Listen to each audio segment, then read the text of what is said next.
Welcome to The Homeless Conservative. I'm your host, Blake Fisher. Thank you for joining me. Thanks for making it to 2024. We are here. Hope you had great Christmas and holidays and New Year's, and you're on your way to your New Year's resolutions and keeping them all for longer than the month of January. I am the worst at New Year's resolutions. I tend to fall off of them, so I'm just trying to make some goals this year. That's it. I'm not going too crazy. But hope you keep yours. And 2024 is going to be a crazy year. So I thought it'd be a good opportunity to talk about, let's just say, what we think are going to be important in 2024.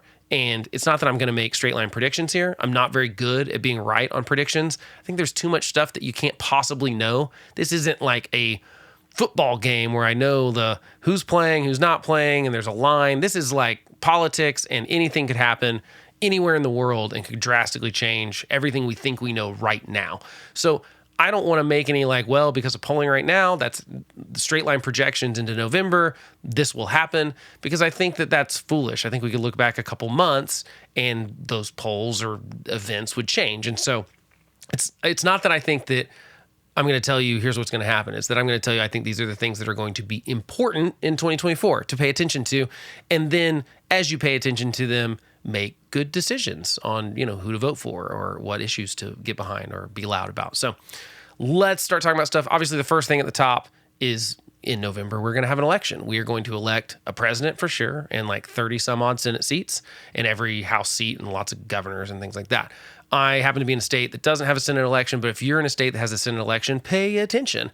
Especially there are quite a few that could be toss-ups. Right now, the Senate is split 50-50, and basically Kamala Harris was a tie-breaking vote. Or wait, is it 51-50? Sorry, it's 51 Democrats now and 49 Republicans. I forgot that we had that could obviously change for a few reasons. One is that there's a senator in New Jersey that could be expelled from the Senate in the meantime, so it might not be 51-49, it might be 50-49. And anyway, it's a very, very, very, very tight Senate. It's also a very, very tight House. I think the Republicans have 4 seats in the House right now that they have a majority by.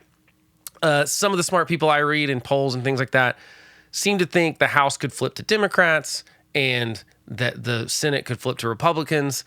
That may or may not happen. I'm not saying it will, but those few seats are going to be really important because when either party has such a slim majority in either house, the problem is that those people then have outsized power. So right now, because Republicans have a 4-seat majority in the House, those 4 seats have a lot of power because they can say, well, I'm not going to vote for this unless this. And this is how Kevin McCarthy gets kicked out as Speaker of the House, because you have to make concessions to these very, very small people. If you have a large majority, like Republicans did in the 90s, for example, you can lose some people, the people on the fringes of the right, or if you're the Democrats, same thing with the left. You can lose some of the people because you don't even have to have the entire support of your entire caucus, but they do right now. So that's making governing hard. And so I don't think we're going to have any much bigger majorities in November. It doesn't look like, even if everything went one party or the other's way, you wouldn't have a gigantic swing. No one's going to have 60 seats in the Senate for sure. But it's worth paying attention to, because if I could get my way, honestly, because there's so much chaos right now, and if we're heading towards a Trump versus Biden rematch, because right now that's what it looks like will happen. Right now, Trump is murdering all of the other Republican primary candidates in the poll. Not literally murdering, although he probably could and still get away with being popular. But he's annihilating basically everyone. And so unless something crazy happens and caucusing in Iowa starts in a couple of weeks, I think Trump will probably be the nominee. I think Biden will probably be the nominee too. Now, there's lots of things that could happen that we need to pay attention to that could make one of those two people not be the nominee for their party or potentially lose. But we'll talk about that. But it'll probably be Biden and Trump in November. Just chances are, if you had to make a bet right now, that's what I'd probably bet. I think that people are leaning towards not really liking either one of them. These are very, very unpopular people. So 67% of the country right now, according to some polls, think that the country's on the wrong track.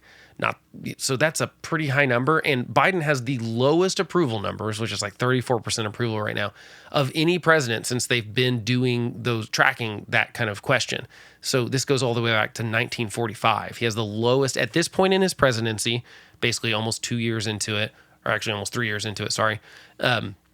He has a lower approval rating than any other president. That includes Trump. That includes, George Bush after going into Iraq and stuff. So these are pretty, they're not good numbers for Biden, and they seem to be getting worse. Like in the last 3 months, he's seen a dip in the polls because of his stance on Israel. There's a significant portion of the left that supports Hamas instead of Israel, and he's going to have to deal with that. There's also immigration has become a bigger issue across independent and Democrats and Republicans' minds in the last year, and he's kind of getting blamed for that, and he's going to blame for a lot of the economy stuff too. So, it's been pretty bad news for the last several months for Biden. I wouldn't say there's been much good news other than it looks like he'll be competing against Trump, which seems to be about the only person he could beat. It seems like if Republicans were smart enough to nominate a Ron DeSantis or a Nikki Haley, they would crush Biden next year. And honestly, I've said this before, I think that would cause, if something happened to Trump, Nikki Haley or Ron DeSantis were going to be the presumptive nominees of the Republican field, I think you'd see a panic from Democrats that said wait a minute, we really only elected Biden so that he could go against Trump because that's what we were concerned about, is Trump getting reelected again. If Trump's not in the picture and it looks like Biden's going to lose, I think that it would be, everyone would come out of the woodworks talking out against Biden. I don't think that's very likely to happen, but I'm just saying that's why you think you see Gavin Newsom touring around the country and stuff. I think it's he's just hoping something happens and he can come in and be like, I could run for president instead. I think he's certainly going to run in 2028 no matter what. But 2024, it's like Trump's dominating the primary, so he's probably winning the primary, and really most people aren't paying any attention to the primary. Biden has a low approval rating. And then I think the complicated thing when it comes to the election in 2024 is going to be the independents that are going to be in the race. Robert F. Kennedy Jr., who's certainly a quack, he was running as a Democrat in the Democratic primary. When he realized he was going to get shut out of that because most of the states were basically just letting Biden take it, they weren't even going to have a vote in places like Florida. That's turned into him leaving the Democratic primary and just running as an independent in the general election. What's interesting about RFK Jr. is because he's such a conspiracy kind of nutcase, he's actually pulling some people from Trump's field of I don't know. It's strange. So I don't see really anything that says who he'll pull more from, but it's certainly true that the Democrats seem to be more concerned about third-party candidates than Republicans. Just looking at the media, you look at New York Times, Politico, Washington Post, all of these very left-leaning publications are going a third party means a win for Trump. That's their worst fear, is that someone like RFK Jr. or any of the other people running. I mean, there's still talk of the no labels ticket, which is people like Joe Manchin or potentially Mitt Romney, people that have kind of left their parties, are certainly sort of a thorn in the side of their parties and are going, these can't be the only two options. So no labels is trying to get on the ballot in all 50 states, and they may run someone like a unity ticket like Joe Manchin and Mitt Romney, or who knows what'll happen. But I think you'll see. I said I wouldn't make predictions. I think we'll have more than two independents I think we'll have two legitimate independents in the race in 2024. We already have one, RFK Jr. And by legitimate, I just mean that he's polling at 22% in some polls. That's not enough to win any of the states, but it's certainly enough to pull votes from one or both candidates. So if you're a Democrat, you're going to be worried about RFK Jr. pulling some of that percentage from Biden and letting Trump win a state. But I think if you're a Trump supporter, you're not necessarily out of the weeds there, because I think some of the more loony right will maybe go to RFK Jr. instead of Trump potentially, or just stay home. You've also got, like I mentioned, the Israel Hamas stuff that is potentially going to make younger voters look at other candidates, and they're obviously not going to go to Trump, but they might go to RFK Jr. or they might go to, pick who they might go to, or in the no label situation, Joe Manchin or something like that. I don't know. We'll see. But I think it's going to be kind of chaos because I don't think there's going to be a situation where a third party gets enough votes to win a state. If they win a state, though, it's all bets are off, because if they win any of the states, the last couple of elections have been so close that if they win one of those states that is expected to be won, like let's say it's a toss up, and let's just say theoretically they won Pennsylvania or Arizona or something like that. Don't think it's very likely, but just for the sake of hypothesis, if they win a state and no one gets 270 votes, because keep in mind how this works is that the Electoral College is set up where every state has a certain amount of votes. It's really just your Congress, your House of Representatives. So like I'm in Oklahoma, we've got 5, and then you've got 2 senators, so you get 7 electoral votes, and DC gets electoral votes, and so you got to get to 270. That's what you have to win. If no one gets 270, it goes to Congress. It goes to the House to decide who they vote for, who's going to be president, who's going to be vice president. This hasn't happened in a really long time. I think the last time this happened was it was in the 1800s for sure, and I should know this off the top of my head, but I don't. But the last time it happened, they actually picked the president from one party and the vice president from another party, because the House gets to pick one and the Senate gets to pick the other. And so they don't have to pick the same, they don't even have to pick the same party for the ticket to end up being. So I don't think that's very likely to happen, but it is something that could happen. If, we haven't had an independent poll at something like 22% since probably Ross Perot in the 90s, and he certainly grabbed enough from George Bush to lose him the election, to win the election for Clinton. Before that, really, no one thought that could happen, but it did. And so with someone like RFK Jr., I could see it being that he pulls from both candidates enough that it doesn't immediately advantage the other one. But here's one point to pay attention to on that, and this is really the point of all this talk of the independents. You're going to see both parties whining about the existence of third parties for the next year, for sure. You're going to see from the left, you're going to say it's dangerous because it's going to let Trump win, and from the right, you're going to see it's dangerous because it's going to let Biden win, okay?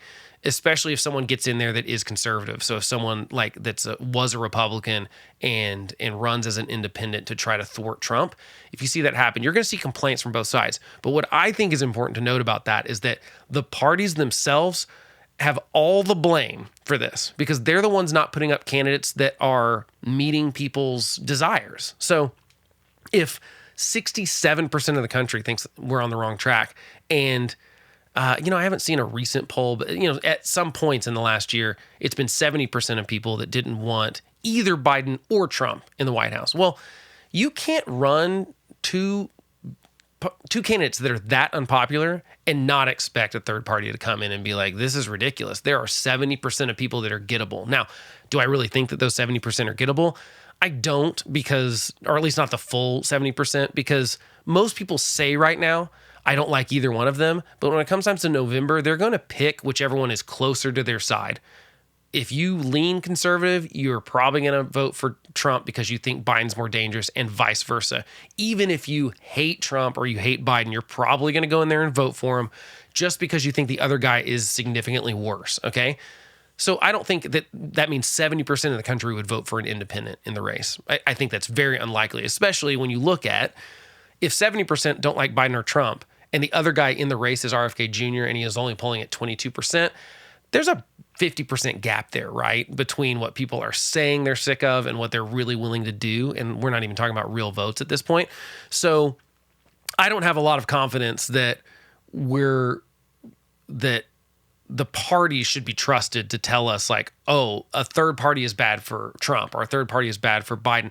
You know what? Like, it's your fault that we have these third parties in the mix anyway. If you all had competent parties and competent leaders and competent, candidates that you were putting forward, people wouldn't there wouldn't be the need to fill that hole with a third party candidate. So that's my opinion on third party stuff. I don't think that you should pay too much attention to what the parties are saying or the media. Like, it's going to be Fox News on one side, it's going to be the Washington Post and New York Times on the other one. But don't pay too much attention when they're like, a vote for that person, because here's what always happens. Someone's going to come out and be like, a vote for RFK Jr. is a vote for Trump. That's what the left's going to say, and the right's going to say the same thing potentially. But I just don't buy that. I don't.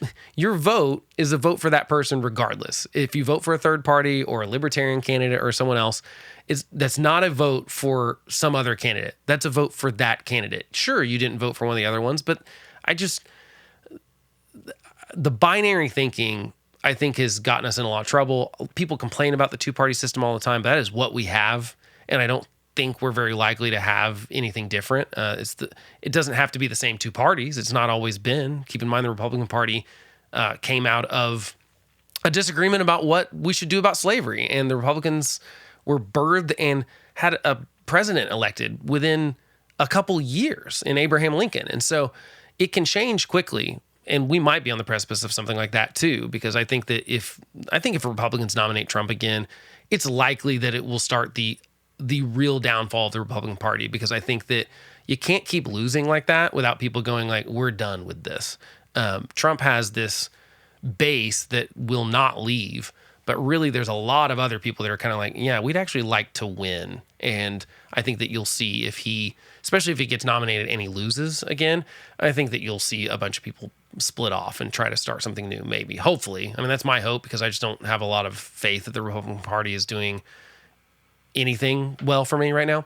And maybe that's not just me. I mean, I think that's how a lot of people feel. But, and so, yeah, that's where we're going to maybe be with the presidential election specifically in 2024.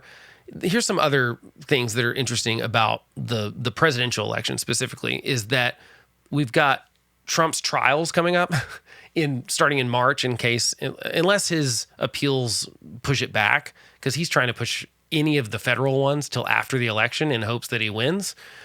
What's funny about that is that if he's the nominee and he loses, there goes all of his chances of being pardoned. I don't know. This is all kind of silly, but we're going to start seeing trials, the real ones. Right now, we've just been in like civil trials, or there's some state ones for like his businesses.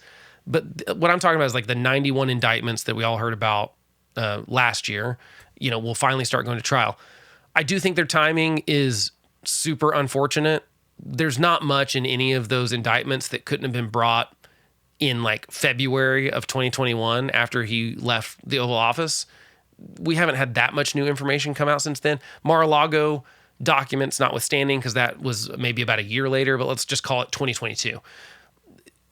For all these trials to be happening in the election year, I think it does seem like political weaponization, and I think that the right and Trump supporters have a decent case there. I mean, look, for example, the Georgia stuff, I'm not really understanding what happened.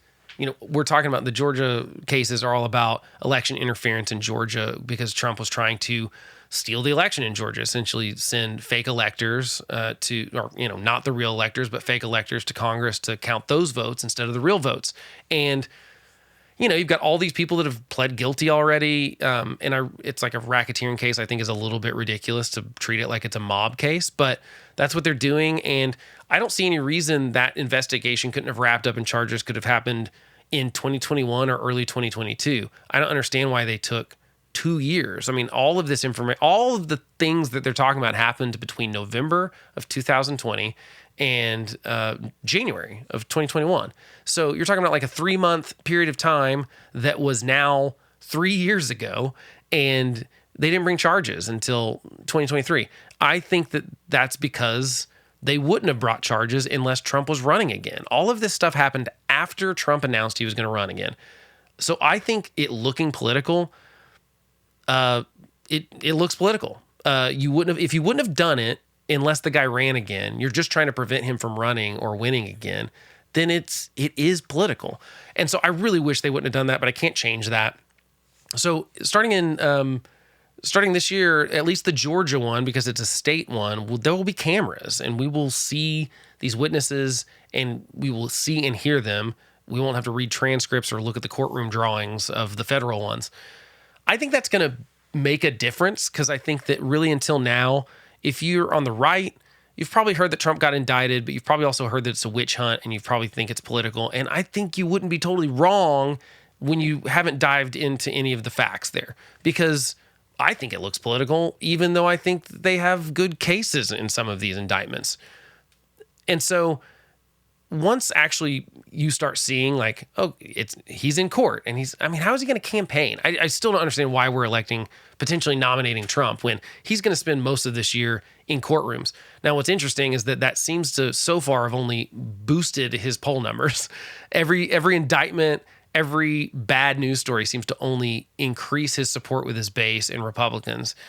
That might continue into the trial. It might not. But it is going to be an important thing to pay attention to when that starts happening, because I think that as citizens, it's important that we realize like what was actually going on. The election fraud stuff in 2020 is so weird to me, because you've got half the country that thinks the election was stolen from Donald Trump. And I would say not the other half of the country, but quite a few people that think Trump tried to steal the election in 2020, even though he lost.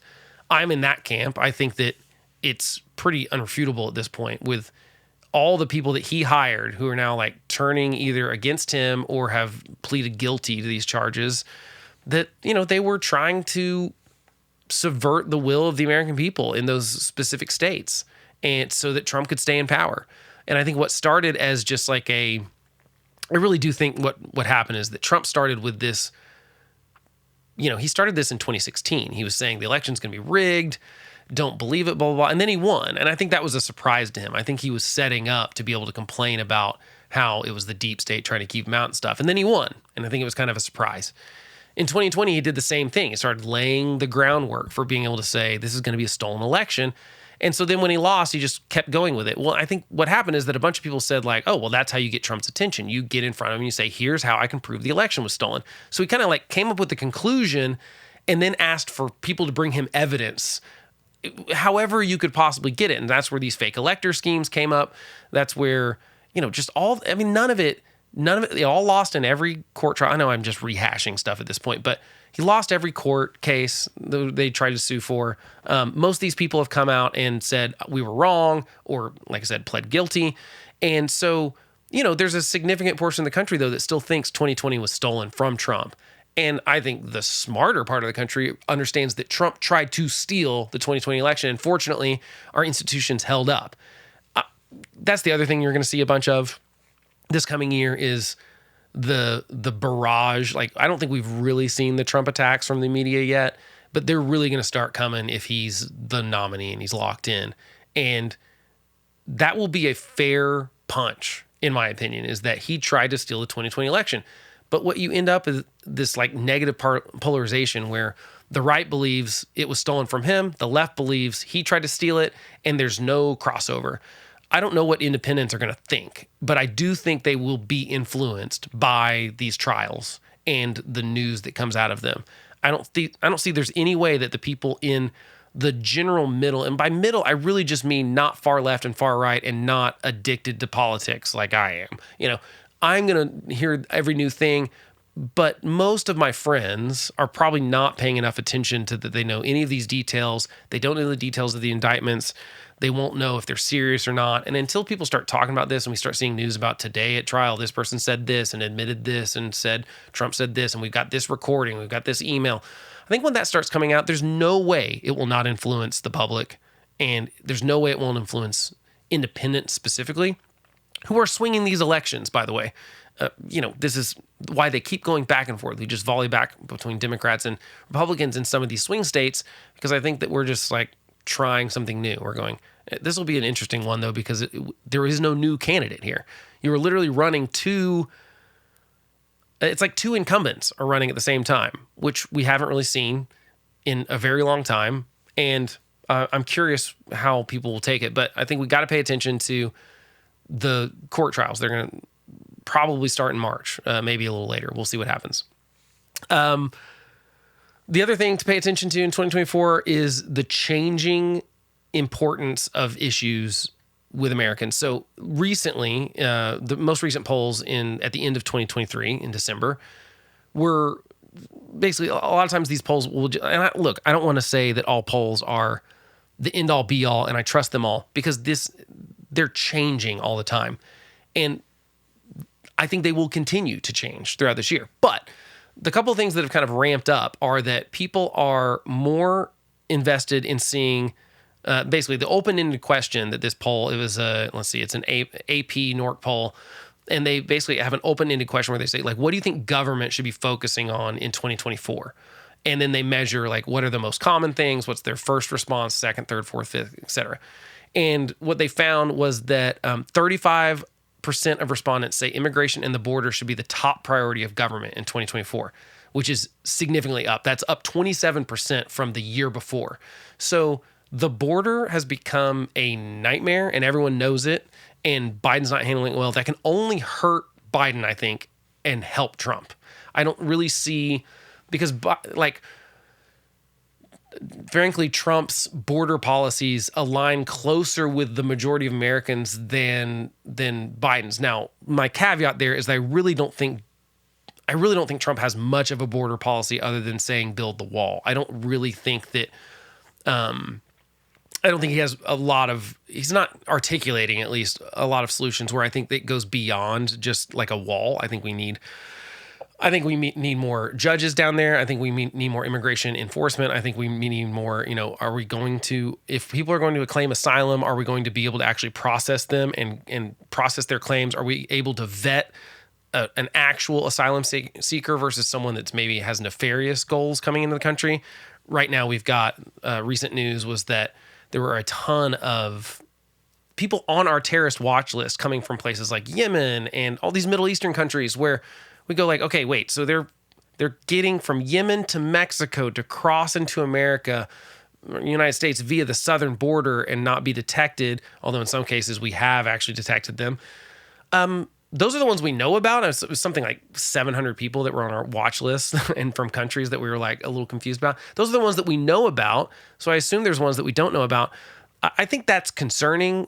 I can't think of good reasons someone on a terrorist watch list would try to sneak in through the country through our southern border. Doesn't seem like there's any good reason to do so. So I think people are concerned. I think people are going, okay, we can't just let everyone in without vetting them. And this is even the position of, people think that if you're Hispanic in this country, you must automatically be for just like open borders. And most of them are not. So this is something that Biden has not handled well. People want solutions on, but no one's bringing them. So if Congress doesn't pass some sort of immigration reform or border reform or add border security, I think you're going to see people react in the polls. And potentially, I think that helps Trump because I think Trump seems like a strong man.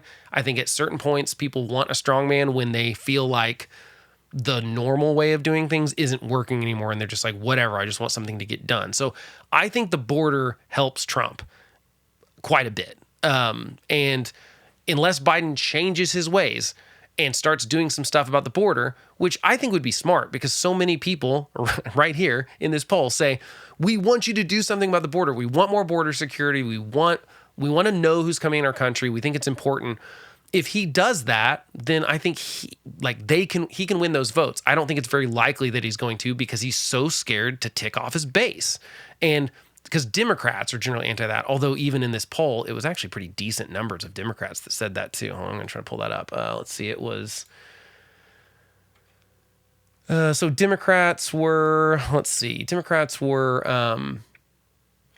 Oh, I didn't screenshot the Democrat one, so I guess no. So anyway, I don't know where Democrats were on it, but even a significant number of Democrats are saying immigration is a problem and we need to solve it. Now, they might think that we need to solve it by giving amnesty to everyone, but either way, they want action done on it and no one's doing any action, okay? So that's one thing. The other thing is that most people say, 30% say the economy and inflation is their biggest thing.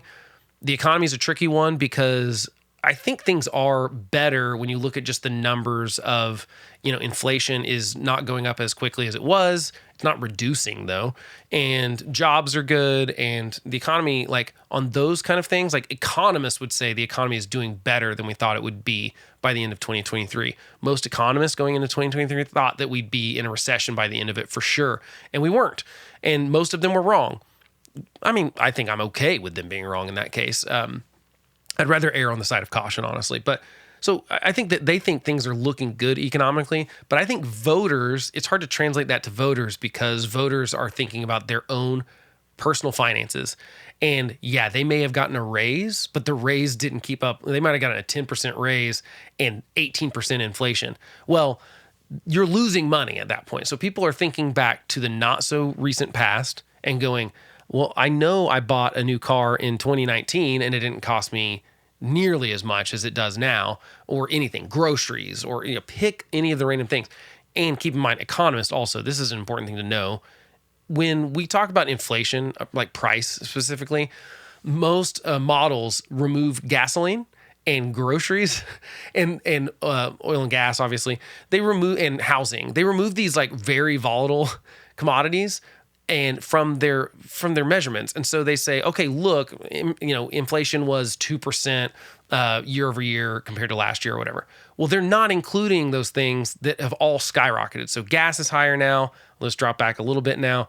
And housing is certainly out of control. And so people are going, well, I can't buy a house. I can't get a mortgage. Mortgage rates are too high. And I can't, it costs me a lot more to go to the grocery store. It costs me a lot more to get gas. So the things that people care about, because they see that every week. I mean, you go to the pump all the time. You go to the grocery store all the time. People don't buy houses all the time, but people are very aware of the fact that interest rates are really high. They probably can't go buy a new house right now because that interest rate either prices them out or the actual price of the home prices them out. So the three biggest thing for, I would say, American consumers and voters, they don't, like, economists don't really look at those things because they are more up and down all the time.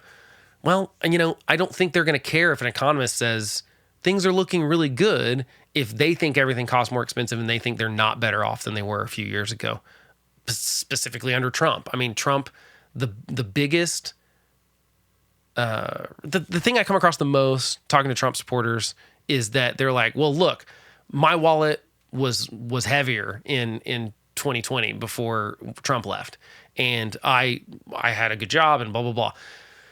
And it's hard to argue with them about that because I don't think that Trump or Biden, I don't think any president has complete control over the economy the way that people think. People give them way too much credit for when the economy's good, and I think they give them too much crap when the economy's bad. But that's the way we work. And until presidents stop claiming, and the other funny thing is that Biden's out there bragging about the economy right now. He's like, Bidenomics worked. Look at it. It's awesome. Well, when people don't feel like it's awesome and he's out there bragging about it and owning the thing that they don't like, I just think that's going to be a mess. So look at the economy, watch how it goes. And it's important to not just pay attention to what economists say, but look at what people's sentiments are too. Like, why do you think you are better or worse off than you were in 2020? And I think that's an important thing to keep in mind. And then 60% also, the other thing that shot up in this poll specifically was foreign policy being important. Now, foreign policy includes border stuff, but they actually did separate out foreign policy separate from border stuff because the border is a weird thing. It is kind of a foreign policy thing because we're talking about people coming from outside of our country, but it's also a domestic thing too. So they did separate it out, and basically like immigration is 55% of Republicans said it's important, and foreign policy issues was right below that. So the most important thing for Republicans in 2024, according to this poll, immigration's at the top, which includes border stuff, and then foreign policy issues are right behind it, and then inflation, and then the economy, and then debt and things like government spending and stuff, which I guess people don't understand that those two are connected. With independents, which I think are going to be important in this election, foreign policy is at the top. That does not include immigration, and then inflation is next, and then the economy, and then immigration. So immigration is less important to independent voters, but it's really, really important to Republican voters. So. And even then, it's bumped up from where it was a couple years ago. So I think that we're going to see that what happens at the southern border is going to matter. And I think it's going to maybe be the first time that there's a majority of Americans that actually say like something needs to happen and demand that something happens down there. Right now, Republicans are trying to connect that to Ukraine and Israel defense spending. So they're trying to say, hey, we'll give you more Ukraine spending. By you, they're claiming Democrats, although this is really a pretty popular thing. Again, most Americans are like, yeah, we should support Ukraine. Yes, we should support Israel. But a lot of people in the Republican Party are hesitant to say so because, again, it's like they don't want to get on Trump's bad side. Trump's decided he's against Ukraine. And so therefore, everyone has to fall in line. But really, the majority of Americans are saying, yeah, we should support Ukraine. The Republicans in the House are trying to connect the Ukraine support with border support. They thought they'd have something by the end of the year. It didn't happen. We'll see if it happens in 2024. But we got to get some stuff going down on the border. Right now, it's just chaos, and it's gonna keep being a thorn in all of our sides, because this actually does affect everyone. To me, the ultimate hypocrisy that we finally laid bare this last year was that you had these left states that were, or cities that were like sanctuary cities. They were saying, oh, you should welcome all immigrants. We're a sanctuary city. We're not going to deport you. We're not going to enforce any kind of not border, but like immigration laws and stuff. You're welcome here. Well, the second Texas starts shipping these migrants up to New York, all of a sudden, New York's mayor, Eric Adams, is like, this will destroy New York. We can't possibly do this. And I don't have the numbers in front of me, but, it's like tens of thousands. I think it might be 100,000 people that have been sent to New York of those migrants, of the millions of them that have come across the border in Texas. So we're talking about, for the longest time, these border towns in like Texas and Arizona and California were maybe complaining, going like, hey, we don't have the resources to do this. And people were basically calling them racist. That's essentially what the left's point was. They were like, oh, you guys are racist, you don't love people, you're terrible people. All of a sudden they get an influx of it in New York, and they're like, what are you talking about? This is New York City. They've got more resources than, I would assume, most cities in the country. And so, you're starting to see the sentiment of that change now that like blue states are having to feel the pain too. And by the pain, look, I'm like, let's have a discussion about this. Let's talk about what we want our border policy to be. Let's talk about what we want our immigration policy to be. But we need a policy. Right now, it just feels like we don't have one. Right now, it just seems like it's total chaos. Basically, Biden has said, we're going to let people come across, claim asylum, and just stay in the country for years and years before we even have that adjudication where we actually get them in front of a judge that says, so that's not great.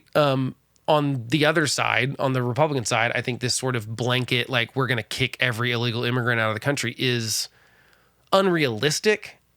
That's fine if that's what you want to do. I just don't see how you're going to round up like 12 million people and get them out of the country. It doesn't seem very logistically possible. So we got to talk about this. We got to fix it. I think 2024 will be a year where we get to have a lot of discussion about that. I'm not confident much is going to change, because in an election year, I don't think it's very likely that Congress is going to do much. But it does seem like a perfect time to take care of some things that are 70-30 issues, where 70% of the country agrees, 30% says no. Like, just do the popular things. Like, quit trying to be partisan. I don't think there's any hope that they're going to do that, but we'll see what happens. Anyway, that shift in that polling, I think, is pretty bad for Biden in general. And that's fine with me, because I think he's been terrible at all this stuff. But foreign policy being important, you look at Ukraine and Gaza and Israel specifically is what we're probably talking about mostly when it comes to foreign policy. Although I think people are looking at China and Russia in general and North Korea and all these other scary things that are going on. And I think it's important. And I think that what people are going to realize is that they maybe don't want an octogenarian who only works a few hours a day and maybe doesn't have the, I don't want to say that it's like it's a faculties situation, but because I'm not sure. It's just that, like, I think people don't trust that Biden is really in charge. I think people think, well, who is running the show if he's really so incompetent? And so then you're like, well, is there some unelected person in the White House that's making these decisions? And when you're talking about the potential to need to make a decision in the middle of the night, like that, we're not talking about long-term foreign policy positions. We're talking about Russia invaded Ukraine and we had to decide what we were going to do about it. Or Israel gets attacked by Hamas and then we've got to decide what we're going to do about it. And we're not in these conflicts, but we are funding them. And the truth is Biden's done a very poor job. So the right doesn't like him because they don't think we should support Ukraine, or some people on the right. And the left, I think, is dinging him because his support for Ukraine really has not been that great. Ukraine keeps asking for stuff, and then he kind of slow walks the stuff to him. He eventually gets it to him, but sometimes it's months later. They were asking for jets and training for forever, and they were like, no, we're not going to do that. And then they finally I mean, it just seems like he's always worried about what someone will think.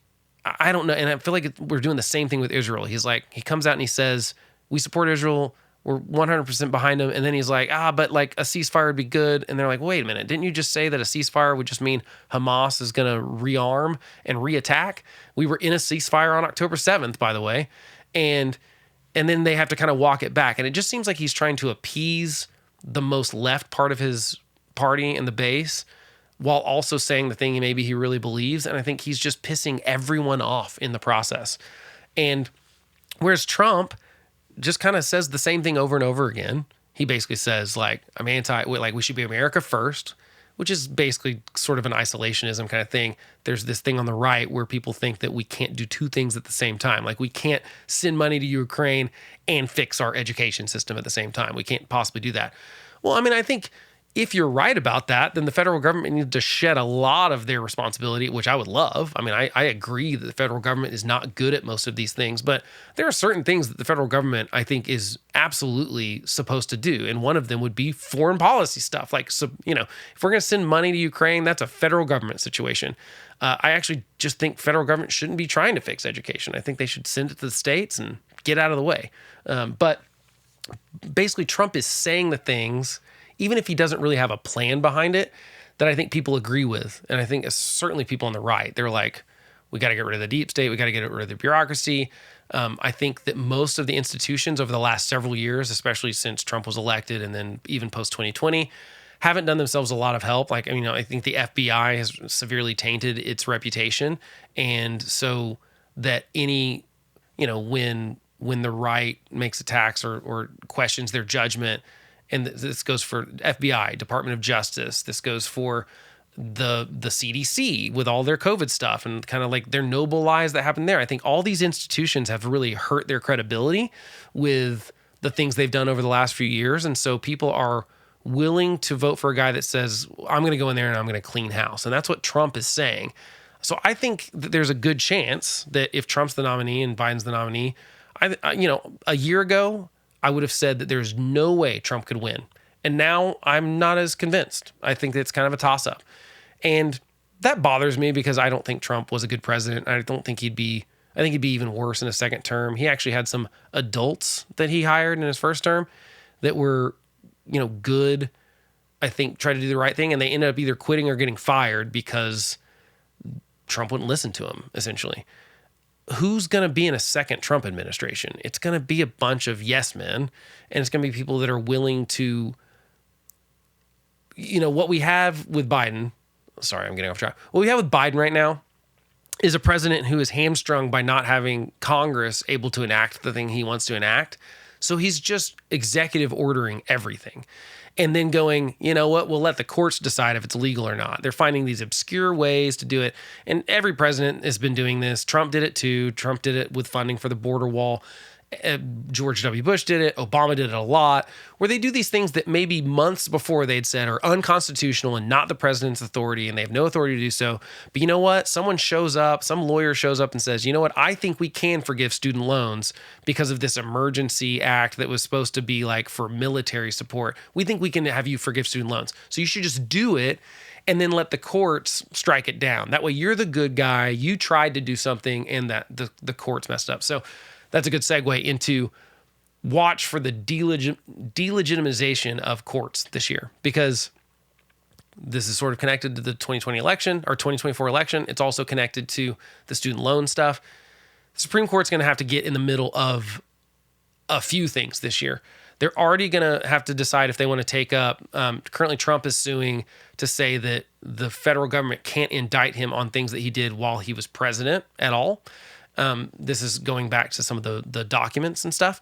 And Supreme Court's if they hear it, they're going to have to decide like, yes, this can continue or no, it can't. Okay. So that's going to be a big one.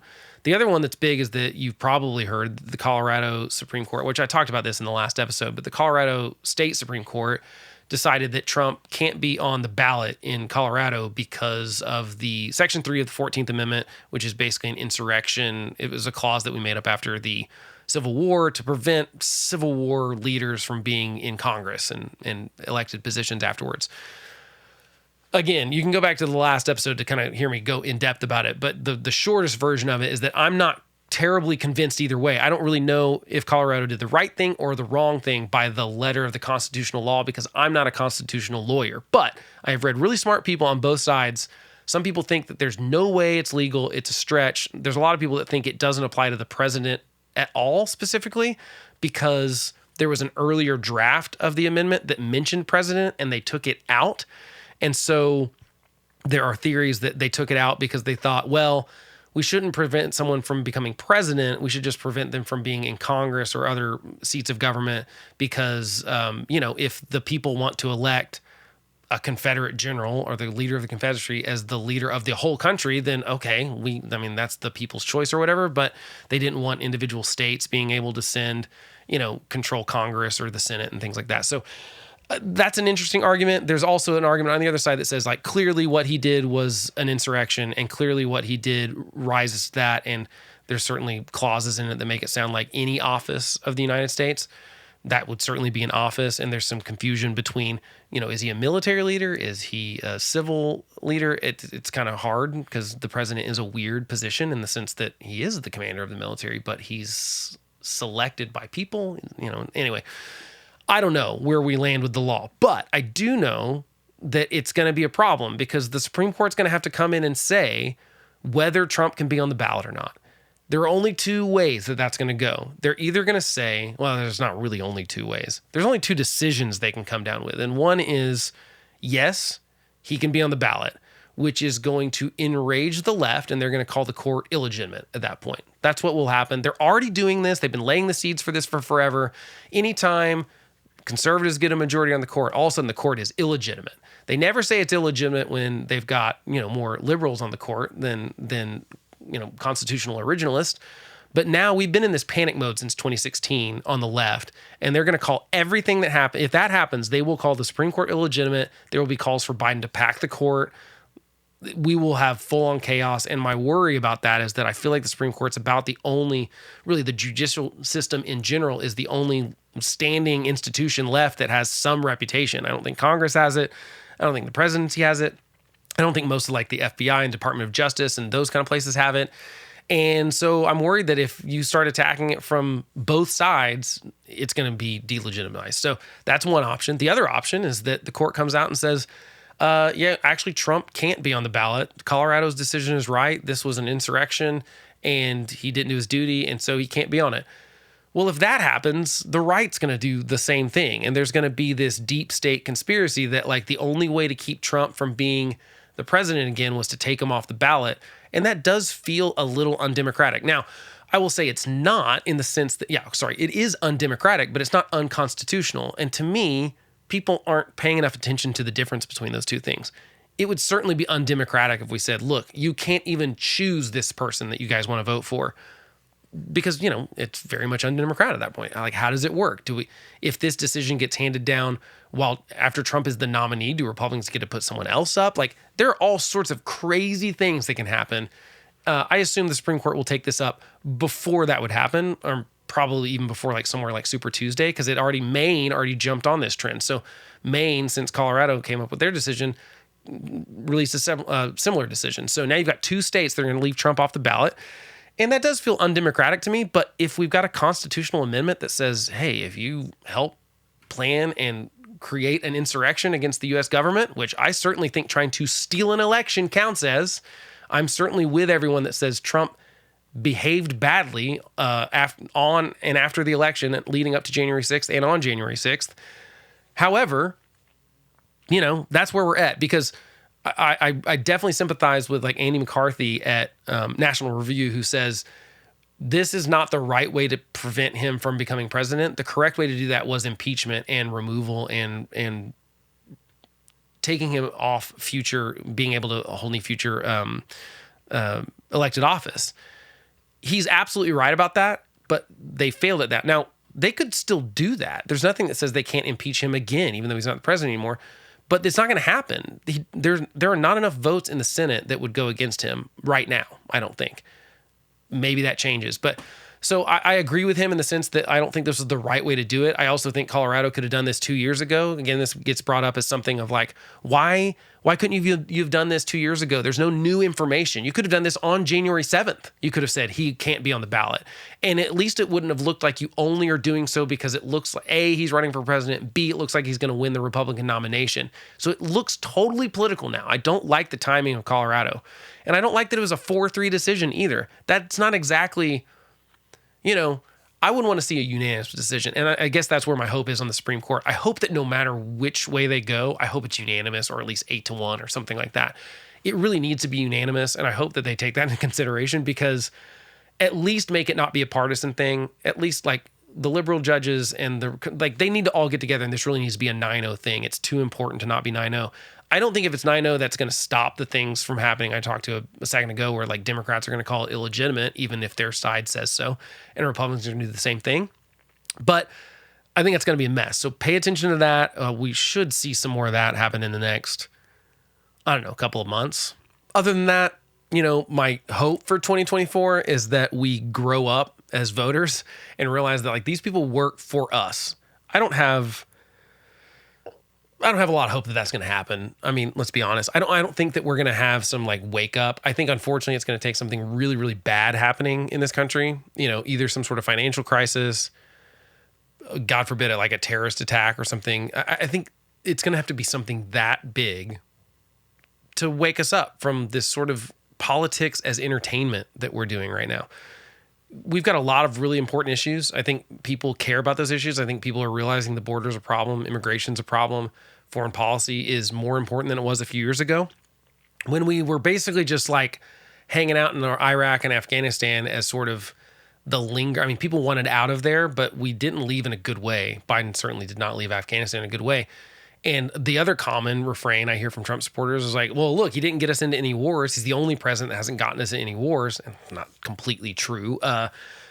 There were other wars going on. You're right, he didn't get us into any, but like neither did Obama. Obama didn't get into any wars, and neither did Clinton for that matter. And so, and neither is Biden. We're not in a war in Ukraine. We're not in a war in Israel. We are supporting their militaries to push back opposition, but that's something we always do. And, we do have to have a discussion on, should we do that? There's people on the right that think we shouldn't. There's people that think and people on the left too, but there's certainly people that are more isolationist and they're more America first. They think we should just focus on us first. We've got enough problems here. We shouldn't be trying to solve problems halfway across the world. I sympathize with what they're saying because I think it comes from a place of seeing the mess here and going like, we've got to fix these problems. And I think we can do both at the same time. I think we're just not doing either one of them very well. I don't think we're supporting Ukraine as well as we could be. I don't think we're supporting Israel as well as we could be. I don't think that we have the military capabilities. I don't think we have the ships we need. I don't think we have the armament we need, the ammo we need to, if these conflicts escalated, because keep in mind, we are helping Ukraine push back Russia because we believe that if Russia takes over Ukraine and they're on the border of our NATO countries, and then they try something in, let's just say they go into Poland, like, I don't know, this happened sometime, I think one time. Yeah, I think it was, Germany invaded Poland. And then we got World War II out of it. That's a situation where we have to send troops. We're trying to avoid sending troops. And when people talk about, you're going to hear from the right, this is trying to get us into a war and stuff. We are not in a war right now. Our troops are not in danger. They are getting fired at from Yemen, but and Biden's not doing a very good job of responding to that either. But we're not really in the conflict yet. But we will be in the conflict if Russia decides to take this past Ukraine, or if China invades Taiwan, or pick it, and we're probably going to be in a conflict. So I think people are worried about that. I think people are going, I want to make sure that we have someone in the White House that can handle that. And for people on the right to say that they want us to do domestic stuff first, I don't necessarily disagree with them. I wish we had a better handle on it. However, I think the foreign policy stuff really does matter. I think these things do affect us. They just don't affect us in the here and now. And normally they affect us in a way where it's like, if we're preventing terrorist attacks, if we're preventing us from being attacked even by other countries or other countries invading, if we are a strong enough military presence and world political leader that we can prevent these bad things from happening in other countries, that those effects start spilling into America, then you never really see. It's like you never see what doesn't happen because of those policies. And so, I hope we get smarter this year about paying attention to foreign policy stuff and domestic policy. I think people are really fed up. I'm fed up. And that's why I started this whole thing. It's because I just don't see how the Republican Party right now is representing me very well, because they're not doing any of the things that I think need to be taken care of. We're not even hit on things like Social Security and entitlements and spending and debt, because unfortunately that's not stuff, those aren't things that are tracking as very important for most voters. And so I don't think they're going to come into play in 2024. I think they are very important. I just don't think that they're going to be the top issues that are going to move the needle at all in 2024, which bums me out because I think they're super important. I think they will cause big problems down the line. I think they already are causing big problems, but those aren't the priorities of most people. So I'm just looking at the stuff that people are saying are their priorities, and I think it's a toss-up in 2024. Not going to make predictions. I do think my one prediction I will make is that I think 2024 is going to be pretty chaotic. I think that, potentially we're going to have two nominees that we had in 2020. We're going to have a rematch. You're going to have one in criminal trials throughout the year. You're going to have, I think, there's the potential for violence this year. I think just the rhetoric of the left and the right is going to get amped up to a point where I don't see any way we avoid there being no violence. It doesn't take but like one nutty person who believes everything they hear for something bad to happen. And I think it's potential, you look at January 6th, there was a lot of people that took that, or the Black Lives Matter riots and stuff. These are, they can escalate really quickly into out of hand kind of situations. And I think that people don't want that. I think people excuse it on their side. And so I'm not excusing either one of them. I think the BLM riots were atrocious, and the excusing of them by the media and the left were ridiculous. They hurt the very people that they were claiming they're defending. I mean, who do you think owns those businesses that burned down?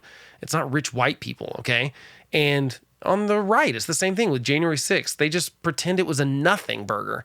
It was not a nothing burger. People broke into the Capitol. They were violent. Fortunately, there was only one death, but I mean, I think there were people that they were chanting "Hang Mike Pence." They were a couple doors down from where Mike Pence was inside the Capitol. This is scary stuff. I think that it could have been a lot worse. I think January 6th could have been a lot worse. And I think by just excusing it on the right, we're asking for it to happen again in some way or another. And so I hope I'm wrong about that. I hope things aren't chaotic in 2024. I hope there's not violence, but I just see the rhetoric that we're heading towards, and it concerns me. So watch out for that too, I guess. But we'll see what happens. So that's kind of 2024 in a nutshell. Maybe I'll revisit this next year and see what I got right and wrong. But we'll get back to more issue kind of stuff and broad picture stuff after this episode. But hope you're having a great 2024 so far, and hope you stick around. A couple things that really help me out a lot are if you just tell someone that you think might like the podcast or the content on Instagram or YouTube. That helps me a bunch. If you can follow or subscribe, that's great too. I've got a newsletter on Substack as well. Links to all of this are in the notes of the show. Would love for you to follow along and hang out with me this year in 2024 as we navigate the craziness that's going to be politics in 2024. And if you know someone that you think might like it, I would love if you told them about it, because that's really all I'm focusing on right now, is like finding a little audience of people that feel the same way. They feel a little abandoned.